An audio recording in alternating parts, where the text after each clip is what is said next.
네, 안녕하세요. 안녕하세요. 추석 잘 보내셨나요? 네. 우글거려요. 그렇죠. 일부러 그러려고 그러는 거예요. 저요! 공수! 사랑합니다. 반갑습니다. 네. 추석 잘 보내셨나요? 네. 네. 오늘은 네, 1학년 5반 교실과 함께하는 센스징 인사의 역사 이야기.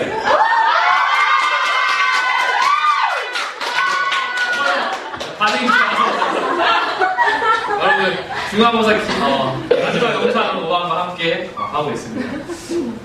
여기까지 영상 지금 보시는 친구가 지금 엄청 고생하시고 계시겠네요, 그죠? 혹시 이것만 5반 친구는 이것만 보겠죠? 네. 그래서 요게 여러분 중간고사 마지막 파트니까요. 조금만 힘을 내시고 공부하시면 될 것 같습니다. 바로 수업으로 진행해 보도록 하죠. 왠지 웃기나요? 네. 실제로 보니까 더 웃기죠? 되게 어색해하고요. 네, 너무 오글거려요. 오글거리죠. 어떡하겠어요? 내년은 안 할 거예요. 안 해! 안 합니다. 내년은 안 합니다. 세개 다 안 해요. 세개 다 안 해요. 영상 이런 거 안 해요. 요걸로 제가 10년 긁어먹을 겁니다. 우리 10년 후에 친구 안녕. 누가 보고 있겠죠? 5년 후에 막 2000 지금 막 11년 입학생들 막 보고 있을 거예요. 이 영상을. 2011년이요. 지금은 2015년 9월 30일. 그렇습니다. 수요일입니다. 네. 그래요. 참 나가기 참 힘드네요. 그죠? 자, 우리 지난 시간에 동학농민운동에 대해서 살펴봤었습니다. 동학농민운동은 1894년에 일어나게 되는데요. 동학농민군이 이제 무장이라고 하는 곳과 백산이라고 하는 곳에서 공기를 일으키자 정부군과 싸우게 되죠. 근데 황태현, 황룡천 전투에서 지게 되고 결국에 전주성까지 점령당하게 되자 정부에서는 이 사건을 해결하기 위해 바로 청나라에게 도움을 요청하게 되고 텐진조약에 근거해서 일본군에게 그 사실을 통보하게 되고 그로 인해서 일본군의 군대까지 파견되게 되는 그러한 상황에 놓이게 됩니다. 그래서 정부는 이러한 상황을 해결하기 위해 바로 전주 화약이라고 하는 것을 동학농민군과 빠르게 맺고 바로 폐정 개혁안을 만들고 여기에는 뭐 과부의 재가 허용, 그다음에 토지 균분, 그다음에 신분제 폐지 이러한 내용들이 들어있거든요. 그것을 운영해 나갈 자치기구로 집강소와 정부 기구로서 교정청이라고 하는 그러한 기구를 두 기구를 약속을 하면서 동학농민군이 해산을 하죠. 그래서 이제 청과 일본의 군대를 서로 물러가라라고 하지만 일본은 아예 군대를 파견할 때부터 전쟁을 할 마음으로 조선을 먹을 마음으로 오게 되죠. 그래서 바로 우리나라의 경복궁을 무력으로 점령을 한 이후에 내부적으로는 바로 홍선대원군을 집권시키고 그다음에 김홍집 내각이라고 하는 것을 형성을 해서 친일적인 인사들을 주요 요직에 앉힌 이후에 개혁을 추진을 하게 됩니다. 그리고 외부적으로는 바로 우리나라 아산만에 있는 청나라 함대를 선제 공격, 선빵 날리면서 바로 전쟁을 시작을 하게 되죠. 그러다 보니까 전쟁을 하다 보니까 아무래도 1차 개혁 같은 경우에는 일본의 간섭이 그렇게 많지만은 않아요. 그래서 전반적으로는 우리나라에서 원했던 그러한 개혁들이 많이 이루어집니다. 여기에는 한 일본의 간섭이 한 20% 정도 된다면 우리나라의 자주적인 부분이 굉장히 많은 것들을 차지하죠. 그러다 보니까 1차 갑오개혁이라고 하는 게 진행될 때 일본의 마음에 썩 들었을까요? 들지 않았을까요? 안 들었어요. 아니 처음에 원했던 것만큼은 들지 않게 되죠. 그래서 1차 갑오개혁의 내용을 먼저 살펴보면요. 1차 갑오개혁의 주도하는 그러한 기구는 군국 기무처라고 하는 기구를 두게 됩니다. 여러분 혹시 1880년대에 개화정책을 추진하기 위해 기무통야문 통지기구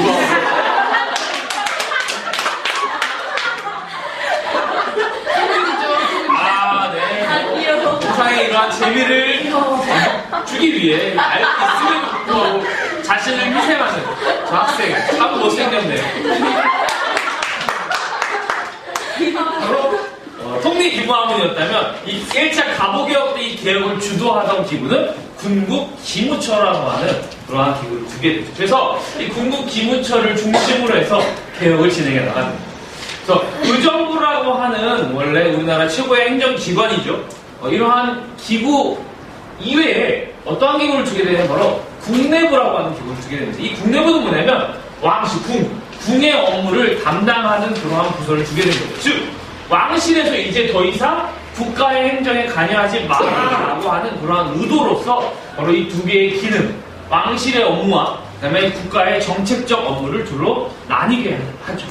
그래서 고종과 여러 가지 명성황후의 세력들이 국가의 중대사에 관여하지 못하도록 하기 위한 것입니다. 그리고 나서 과거 제도를 폐지를 하죠. 이미 유명무실해졌어요. 매간매직이 성행하고 이제 그냥 실력 있는 사람을 뽑겠다라고 하는 의미에서 과거제를 폐지하고요. 그다음에 문제가 됐을 때 이제 노비제, 신분제가 이제 완전히 폐지가 되는 거죠. 노비제를 폐지하고 과부의 재발을 허용을 하게 되죠. 혹시 이거 어디서 본 적 있나요? 네. 그렇죠. 그렇죠. 바로 동학농민운동의 폐정개혁 안에 들어있던 것이죠. 바로 이 내용이 여기 가보개혁에도 조금 반영이 되었다라고 하는 것을 우리는 이 사실에서 알 수가 있겠습니다. 그리고 이것뿐만 아니라 재정의 일원, 재정이 여러 군데에서 나누어서 관리했다면 이제 국가의 재정을 한 군데에서 하고 도량형, 혹시 도량형 아나요? 들어봤어요? 안 들어봤나요? 도량형은 뭐냐면 이렇게 무게를 재는 거, 그 다음에 길이를 재는 거, 이러한 단위들을 통일했다는 거예요. 그러니까 그 전에는 각 시도마다 다 전국 다 조금씩 다 달랐던 거죠. 이거 재는 것들이 달랐다면 얘는 전국으로 통일을 하고 그 다음에 은본위 화폐, 은을 기본 화폐로 그런 삼는 우리나라 지금은 지폐죠. 그죠? 근데 이제 은본위, 이제 뭐 금본위 약간 이런 게 있거든요. 그래서 은을 기본 단위 화폐로 잡겠다라고 하는 그러한 개혁들을 추진하게 돼요.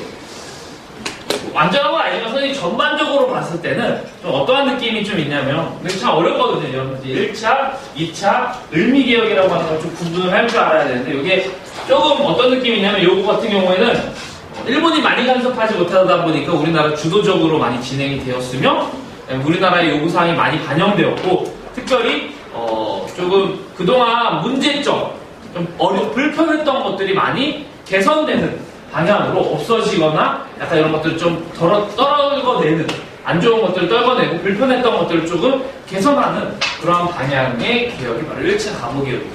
그러니까 이게 일본의 마음에 썩 들지 않았나 봐요. 근데 아무래도 일본은 청일전쟁 중이다 보니까 일본이 많이 관여하지를 못해요. 근데 청일전쟁의 거의 막바지, 청일전쟁에서 일본이 거의 승리하게 되자, 승기를 거의 잡게 되자 우리나라에게 조금 더 개혁을 강요를 하게 됩니다. 그래서 여기 주도 세력이었던 김홍집이라고 하는 사람을 조금 물리고 그 다음에 새롭게 바로 갑신정변의 주역이었던 급진 대학파 중에 한 명이었던 박영효라고 하는 사람을 일본에서 데려와요. 그래서 이 박영효를 중심으로 개혁을 주도하게 합니다. 아무래도 아직 전쟁 중이고 일본이 완전히 우리나라를 장악한 건 아니기 때문에 일본이 직접적인 개혁을 할 수는 없죠. 그 식민지화 정책 이런 거랑은 다르게 아직 국민의 반발이 있을 수 있잖아요. 그래서 우리나라 사람을 많이 내세워요. 그래서 이제 고종에게 박영효를 등용시키고 홍범 14조라고 하는 개혁의 의지가 나타나 있는 14개의 조항을 발표하면서 개혁을 시작하게 됩니다. 그 주요한 내용이 뭐냐면 우선 첫 번째로 의정부라고 하는 우리나라의 전통 회의기구를 없애고 그것을 내각이라고 하는 것으로 개혁을 하게 됩니다. 지금 일본이 내각제죠? 내각이라고 하는 것으로 만들게 됩니다. 일본은 원래 일본 짱이 누구죠? 천황? 천황 근데 뭐 역할이 있나요? 없어요. 놀고 먹어요. 일본은 아베. 아베는 총리죠. 뽑힌 자기의 정당이 뽑혀서 그 중에 대표가 지금 나라를 이끌어가는 시스템이잖아. 근데 천황이라고 하는 존재가 있는데 천황이라고 하는 존재는 어때요? 그쵸, 그냥 정신적인 존재예요. 국가의 우리는 하늘에서 선택한 그러한 천황을 모시는 그러한 나라다라고 하는 그러한 것들을 내비치고 있거든요. 이런 걸로 좀 만들려고 그랬나봐요. 국내부를 만들고 그다음에 내각을 만들어서 정치를 운영해 나가는 그런 시스템을 갖추게 됩니다. 이거는 조금 새로운 제도들이 많이 도입이 돼요. 그냥 아까 여기 구분할 때 조금 얘기했지만 여기에는 기존의 것들을 조금 정리하거나 개선하는 방향이 있다면 여기는 좀 새로운 것들이 도입이 됩니다. 먼저 내각이라고 하는 게 도입이 되고요. 팔도도 23구로 바꾸고요. 그 다음에 재판소 제도라고 하는 게 도입이 되죠. 재판소. 그 다음에 한성 사범학교를 설립시킵니다. 사범학교가 뭐죠? 사범대. 그쵸, 사범대는 뭐야? 교사. 교사를 양성하는 학교. 그래서 국가에서 이 미래, 10년, 20년의 미래를 바꾸기 위해서는 어떻게 해야 되냐면 바로 교육이 중요합니다. 그래서 우리나라도 새로운 정부가 들어서게 되면 계속적으로 교육의 그러한 교육과정을 계속 개편을 해 나가죠. 그런 것처럼 이 시기에서도 지금 우리나라의 미래를 새롭게 개척해 나가기 위해서는 교육이 중요하다라고 생각을 하고 교육을 하기 위해서 먼저 선생님이 양성이 돼야 되겠죠. 그래서 한성 사범학교라고 하는 걸 설립을 하고 그 다음에 소학교 관제, 외국어 학교 관제. 이거 뭐냐면 소학교랑 외국어 학교를 이렇게 만들 것 나는 사투리 만들겠다라고 하는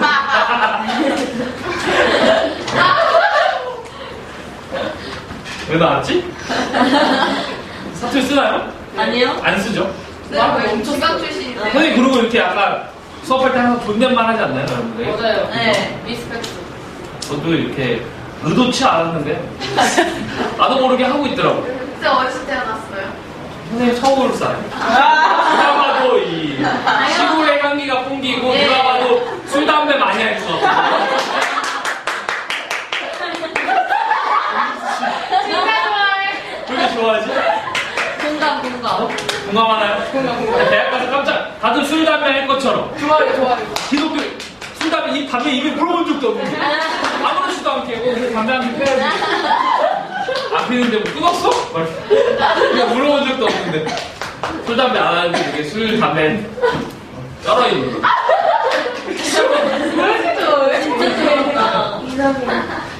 방청객 하면 되겠네요.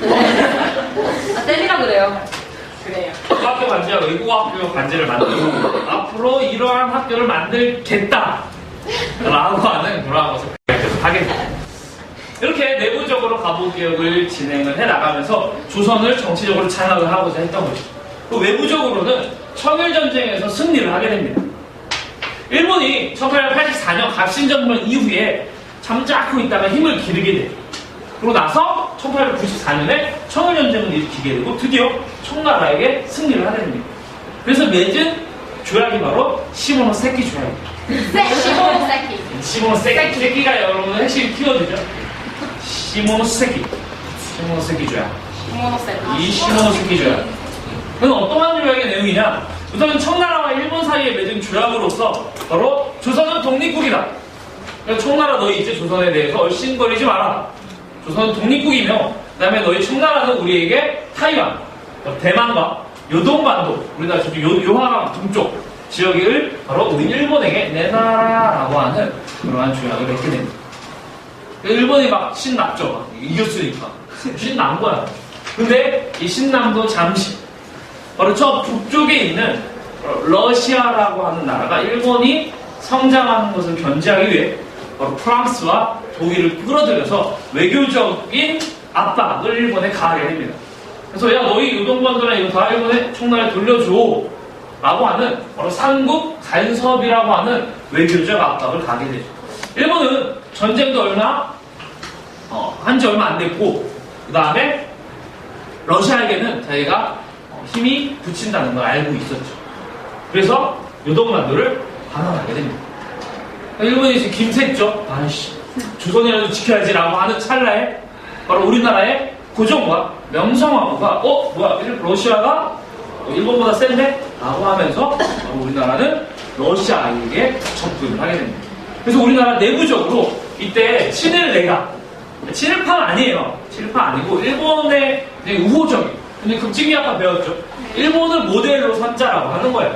그거에 뭐 우리가 생각하는 그런 나라를 팔아먹은 그렇게까지는 여러분들 아직 생각을 하면 안 되고요. 친일적 성향이 강한 사람들을 쫓아내고 그다음에 친러적, 그다음에 친미적 성향이 강한 사람들을 주요 요직에 앉히게 됩니다. 그래서 친러 정권이 딱 형성이 되게 되자 어때요? 바로 일본이 완전히 세된 아무것도 남지 않게 된 거예요. 조선도 못 먹고 이제 어떻게? 바로 요동반도도 뺏기게 된 거예요.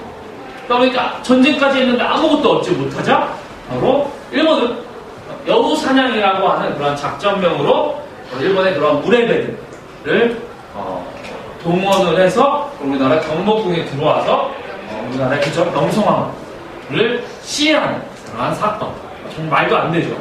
그러한 극단적인 방법을 선택을 하게 됩니다. 바로 삼국건성과 칠러 정권의 형성으로 인해서 대외 대내적으로 일본이 큰 위기를 맞았다라고 판단을 한 것 같아요. 그래서 이러한 위기를 타개하고자 조선에 대한 영향력을 다시 회복하고자 을미사변을 일으켜서 명성황후를 시해합니다. 그리고 나서 우리나라에게 개혁을 강요합니다. 첫 번째, 우리 유명하죠. 단발령. 단발령이라고 하는 머리를 고급지네요, 그죠? 역시 고급. 제가 수석 선물로 받은. 아니, 너무 속상해요. 아시는 친구는 아시죠? 그래도 맛있네요. 역시 서울 사람. 있잖아, 여기서 고기 사왔어. 아 진짜요? 오이봉 고기, 돼지갈비. 사오고. 그 다음에 또 친척집에서 또 스팸이 또 들어왔더라고. 오. 딱 이거 딱 가져가길 잘했어. 역시 이거. 그래서 단발령이라고 하는 것을 하고, 그 다음에 태양령. 태양령 뭐죠? 뭐 같아요? 양력을 쓴다는 거죠. 이때부터 양력. 그 전에 뭐 썼을까? 양력을 썼어. 근데 이때부터 이제 양력을 쓰죠. 그래서 또 그 다음에 뭐예요? 소학교를 이제 설립을 하게 됩니다. 그죠? 여기 대표적인데요. 세 글자, 세 글자, 세 글자. 단발령, 태양령, 소학교. 단태소. 또 그거 같네요. 소녀시대 걔네들이 만든 거죠. 패티요. 아 뭐야? 그래요. 그거! 단태소. 단태소. 외우기만 해봐. 단태소.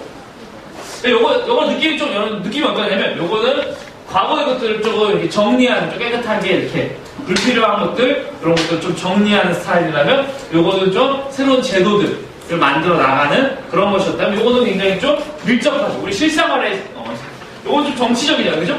근데 요건 조금 실생활에 굉장히 가까운 그런 개혁들이 진행이 된다라고 하는 겁니다. 단발령 모든 백성들이 다 사용을 하죠. 자, 그러한 개혁들을 진행해 나가고요. 건양이라고 하는 새로운 연호를 사용하기도 하고, 신인의 진위대라고 하는 그런 부대 개편도 있게 되는 그러한 개혁 조치를 단행하죠. 그래서 일본이 한 위기 넘겼네 라고 하는, 그래서 조선에 대한 영향력을 확대해 나가야 되겠다 라고 하는 그때 1896년 고종이 아무래도 을미사변 때 자기 와이프 부인이 명성황후가 죽다 보니까 굉장히 생명의 위협을 많이 느꼈나 봐요. 그래서 이러한 일본으로부터의 그 소나기에서 벗어나기 위해서 러시아 공사관으로 피신하게 되는 사건이 발생을 하게 됩니다. 그 사건이 바로 아관 파천이라고 하는 사건이 발생을 하게 되고요. 왜 그래요? 그렇게 되면서 자다가 오지 아침이어서 그래요. 자다가 오지 밤새가지고 눈도 많이 감기고 그래요. 어쨌든 이러한 사건이 발생하게 되면서 일본은 결국에 완전히 세가지의 권리 다시 날아가게 되고, 그래서 지네 나라에 다시 돌아가게 되고, 여기는 야가파천 이후에 러시아를 다시 물리치기 위해 8년이라고 하는 시간을 다시 힘을 기르게 됩니다. 8년 이후에 러일 전쟁이라고 하는 걸 발생시키면서 우리나라에 대한 영향력을 확보를 하게 되는데, 이 부분은 기말고사 문제이고요. 그리고 아가파천까지가 우리 시험 범위가 되겠습니다. 와. 신난다. 공부는 아직 안 끝났어요. 파이팅 하시기 바라겠습니다. 당연하죠. 아령. 아령. 아령.